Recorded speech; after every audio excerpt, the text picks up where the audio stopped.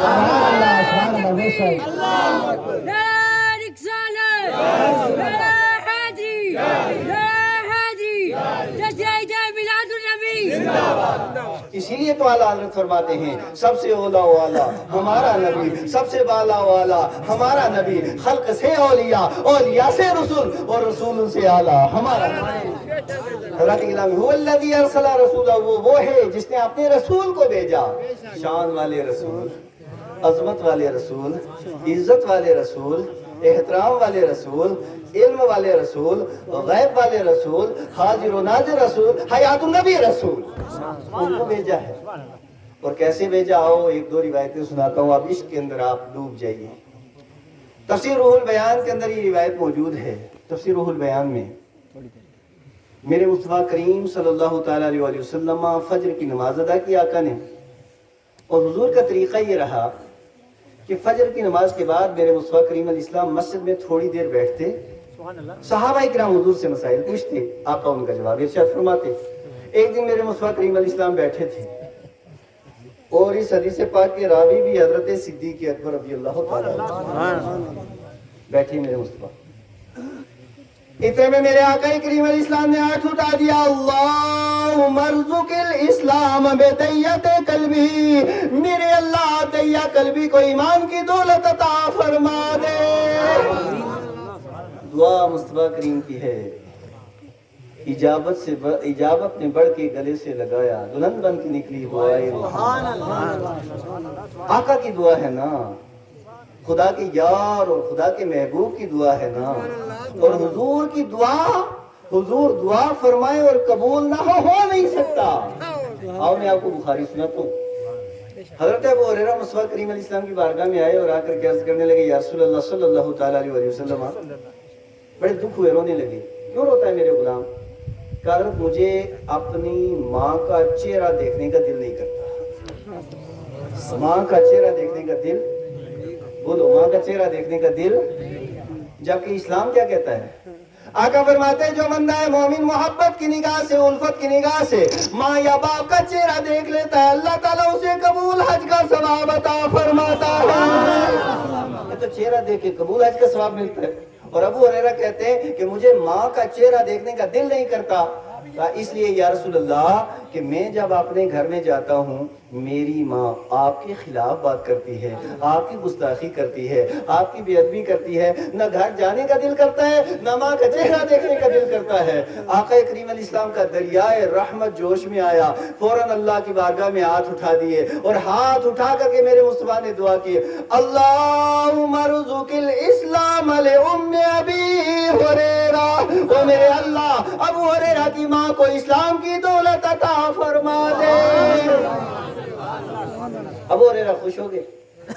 ہم پوچھتے ہیں ابو ہریرہ ابھی اتنی جلدی خوش؟ تو ابو ہریرہ صحابی تھے۔ بولو بولو کیا تھے؟ ہاں صحابیوں کو شک نہیں ہوتا، یہ دوسری قوم ہے۔ اب کیا باوضو ہو کر کے ممبر پہ ان کا نام لیں؟ یہ صحابی تھے، اور صحابیوں کو کبھی کسی طرح کا شک نہیں ہوتا۔ یہ شک کرنے والی اور وسوسے پیدا کرنے والی کوئی اور قوم ہے۔ وسوسے کیسے؟ میں سیدھا سادہ کوئی آدمی ملے گا، مستری ملے گا، مزدور ملے گا، ڈاکٹر ملے گا، ماسٹر ملے گا، وہ بیچارے کیا اچھا ہمارے یہاں پیچھے گزرا اور ادھر جا کر کے لیتری لگی ہے، ادھر دتھے پہ کچھ لوگ آ کر کے بیٹھ جاتے ہیں، تو ہو جی 11ویں شریف کا ثبوت ہی کہیں گے۔ اچھا ادھر ایک آدمی بیچارہ وہ تائیں گا رہا ہے ہماری زبان میں، وہ جا کر کے بندے پہ کوئی بیٹھ جاتا ہے، دیکھو جی یہ میلاد بنا رہے ہیں، میلاد کا ثبوت ہی کہیں نہیں۔ یار اس کو تائیں گانے دے بیچارے کو۔ اگر ماں کا دودھ پیا ہے اور اصلی باپ کا ہے نا ہمارے سامنے تو ادھر آنا پھر دیکھیں گے ثبوت ہے کہ نہیں ہے، اور اگر ثبوتوں کے ذریعے دانت نہ توڑ دیا تو ہم بھی اپنے باپ اللہ اکبر یا رسول اللہ شاہ خطاب زندہ باد شاہ خطاب زندہ باد خلیفہ حضور مفتی اعظم ہند زندہ باد سبحان اللہ سبحان اللہ اب یہ اس طرح کا معاملہ ہے کئی جگہ وسوسے پیدا کرتے رہتے ہیں لوگ، لیکن صحابی کو کسی طرح کا شک بولو، صحابی کو کسی طرح کا شک نہیں ہوتا۔ اب صحابی رسول حضرت ابو ہریرہ ہیں، خوش ہو گئے، خوشی گھر گئے، دروازہ کھٹکھٹایا، دروازہ بند، کون؟ آپ کا بیٹا ابو ہریرہ۔ کہا رکو مجھے غسل کرنے دو، غسل کیا، نئے کپڑے پہنے، اور اس کے بعد کہا میرے بیٹے مجھے بھی اپنے نبی کی بارگاہ میں لے چل، آج میں بھی ان کی کنیز بننا چاہتی ہوں۔ حضور کی دعا کا اثر، میرے مصطفیٰ کریم علیہ السلام نے دعا کی، میرے اللہ دیا قلبی کو ایمان کی دولت عطا فرما۔ یہ دیا قلبی کے لیے ایمان کی دولت کی دعا کیوں فرمائی؟ اس لیے کہ دیا قلبی اپنی قوم کے لیڈر تھے، اپنی قوم کے کیا تھے؟ لیڈر تھے، اور ساری قوم ان کو مانتی تھی۔ آج کل لیڈر وہ ہیں کہ قوم ان کو مانتی ہی نہیں۔ آج کل کے کئی لیڈر ہیں، قوم نہیں مانتی ان کو، لیکن پھر بھی وہ لیڈر ہیں۔ بہرحال آج کا مزاج الگ ہے، لیکن وہ لیڈر جو کہہ دیتا تھا، اس زمانے کا قائد جو کہہ دیتا تھا، اگر مرنے کے لیے کہہ دیتا قوم مرنے کے لیے تیار، سمندر میں کودنے کے لیے کہہ دیتا قوم کودنے کے لیے تیار تھی، جو کہہ دیتا لوگ مانتے تھے۔ اب یہ دیا قلبی قوم کے لیڈر تھے، سردار تھے قوم کے، اور انہوں نے دیا قلبی اگر ایمان لے آتے تو 1000 لوگ دامن اسلام کے ساتھ وابستہ۔ اس لیے آقا نے دعا کی، ادھر دعا کی، فجاء جبرائیل وقال یا رسول اللہ ان اللہ تعالی یقرئ علیک السلام۔ آئے ہائے کیا کہا؟ یا رسول اللہ، اللہ تعالیٰ آپ پر سلام پڑھ رہا ہے۔ اللہ آپ پر، بولو اللہ آپ پر۔ یہ سلام پڑھنا کس کی سنت ہوئی؟ اللہ کی۔ اب اعتراض پھر ہمارے اوپر نہ کرو، اللہ سلام پڑھ رہا ہے۔ اب اللہ نے سلام پڑھا اور اس کے بعد یہ پیغام دیا ہے، انی قد قذفت نور الایمان فی قلب دیت قلبی وہو یدخل علیک الآن۔ میرے محبوب، میں نے دیا قلبی کے دل کے اندر ایمان کی دولت داخل کر دی ہے، وہ ابھی آپ کی بارگاہ میں آنے والا ہے۔ اب میرے مصطفیٰ کریم انتظار کر رہے ہیں، صحابہ کرام انتظار کر رہے ہیں، تھوڑی دیر گزری تھی، دروازہ کھلا، ابو حضرت دیا قلبی اندر آئے، وقام رسول اللہ صلی اللہ علیہ وسلم صحابو، میرے مصطفیٰ کھڑے ہو گئے، معیت میں صدیق بھی، فاروق بھی، عثمان بھی، علی بھی، سعد بھی، سعید بھی، ابو عبیدہ بھی، عبد الرحمن ابن عوف بھی، یہ سارے صحابہ کھڑے ہو گئے، استقبال کیا، اور میرے آقا کریم علیہ السلام نے اپنی ردائے مبارک، اپنی چادر، یہ کون سی چادر ہے؟ میرے آقا جب اس چادر کو اوڑھ لیتے ہیں طائر سدرہ، جبریل امین آ کر کے عرض کرتے ہیں، یا ایھا المزمل، وہ چادر اوڑھنے والے، وہ چادر جس کا ذکر قرآن میں، وہ چادر جس کا تذکرہ قرآن میں، وہ چادر جس کا بیان قرآن میں، وہ چادر میرے مصطفیٰ کریم علیہ السلام نے مسجد نبوی کے فرش کے اوپر بچھا دی، وَأَشَارَ إِلَىٰ رِدَائِهِ، اور اس کے بعد دیا قلبی کو کہا میری چادر پہ بیٹھ جاؤ، میری چادر پہ، بولو میری چادر پہ۔ لیکن ابو ہریرہ صحابی بننے والے تھے، بولو کیا؟ صحابی۔ جو بھی صحابی ہوگا وہ ادب والا ہوگا، کیا ہوگا؟ وہ ادب والا ہوگا۔ میں آپ کو یہاں پہ ایک بات بھی بتا دوں کہ ایک دیوبندی جماعت کے ایک بڑے مولوی صاحب گزرے ہیں جن کا نام ہے مولوی اشرف علی تھانوی صاحب، وہ اپنی کتاب میں لکھتے ہیں کہ یہ جو سنی ہے نا، آپ نے اس نے بنتی لکھا ہے ہمیں خطاب کر کے، بڑے مہذب لوگ ہیں، کہ جتنے بھی بنتی ہیں سنی ہیں یہ بادب ہے، کیا ہیں؟ بادب ہیں، لیکن ہیں بے دین۔ اور پھر اپنے بارے جتنے وہابی ہیں یہ سارے کے سارے بے ادب ہیں، ہاں خود لکھا ہے، یہ سارے کے سارے بے ادب ہیں، لیکن یہ ہیں دیندار، ہیں بے ادب اور ہیں دیندار۔ میں نے کہا ایک جملے پہ اتفاق اور ایک میں اختلاف۔ اتفاق اس پہ کہ ہم ادب والے ہیں، تم بھی مانتے ہو، اور تم بے ادب ہو، تم بھی مانتے ہو، اور اگلا فیصلہ ہم پہ چھوڑو، جہاں پہ ادب ہوگا وہی ایمان ہوگا، جب بے ادبی ہوگی وہی ایمان ہوگا۔ نعرہ تکبیر، نعرہ رسالت، نعرہ حیدری، سرکار کی آمد، دلدار کی آمد، نعرہ تکبیر۔ اللہ اکبر۔ پھر ابو دہیا حضرت دہیا کلبی ایمان لائے، ایمان لانے کے بعد رونے لگے۔ کہا کیوں روتے ہو؟ کہا 70 بچیوں کا قاتل ہوں۔ پھر اس کے بعد مصطفیٰ کریم علیہ السلام رونے لگے۔ پھر جبریل امین آ گئے۔ کہا دہیا کلبی نے جیسے کلمہ پڑھا، اللہ نے اس کے 60 سال کے سارے گناہوں کو معاف فرما دیا۔ وہ شان والے نبی، 60 سال کے سارے گناہوں کو معاف فرما دیا۔ اس کے بعد میرے کیا ٹائم ہو رہا ہے؟ اچھا، اس کے بعد میرے مصطفیٰ کریم صلی اللہ تعالی علیہ وآلہ وسلم نے آئے آ کر رونے لگے۔ کہا مولا دہیا کلبی نے ایک بار کلمہ پڑھا، تو نے اس کے 60 سال کے گناہ اور 70 قتل معاف کر دیے، اور میری امت تو صبح شام کلمہ پڑھے گی، تو انہیں کیوں نہ معاف فرمائے گا؟ اس نبی کے آپ هو الذی ارسل رسولہ رسول۔ اچھا، میرے رسول کو کیسے بھیجا؟ ہدایت کے ساتھ اور دین حق کے ساتھ۔ میرے پیارو، بس یہ میری آخری تقریر کے الفاظ آپ یاد رکھنا۔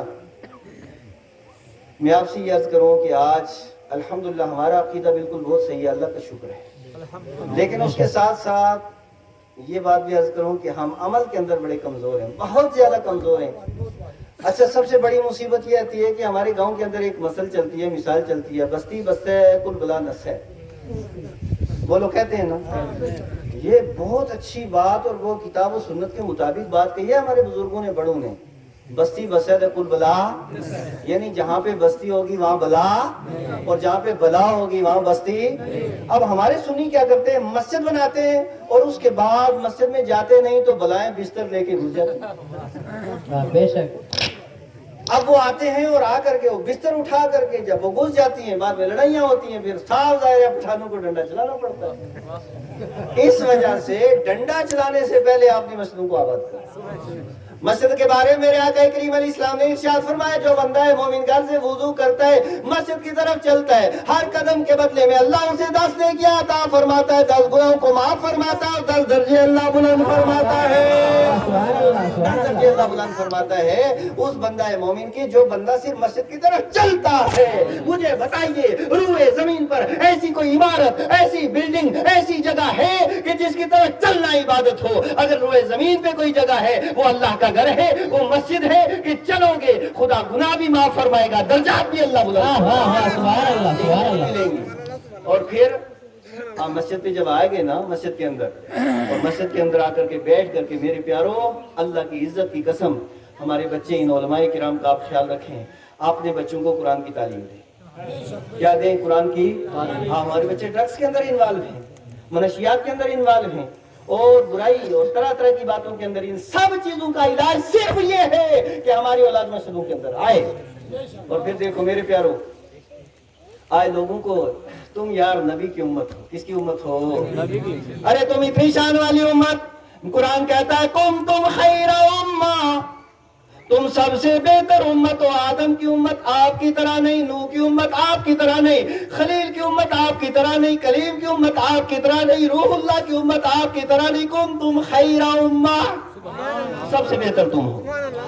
اتنی شان والی امت یار، اتنا بڑا رتبہ اللہ نے آپ کو دیا۔ مجھے بتائیے ایک آدمی کو اگر اللہ تعالیٰ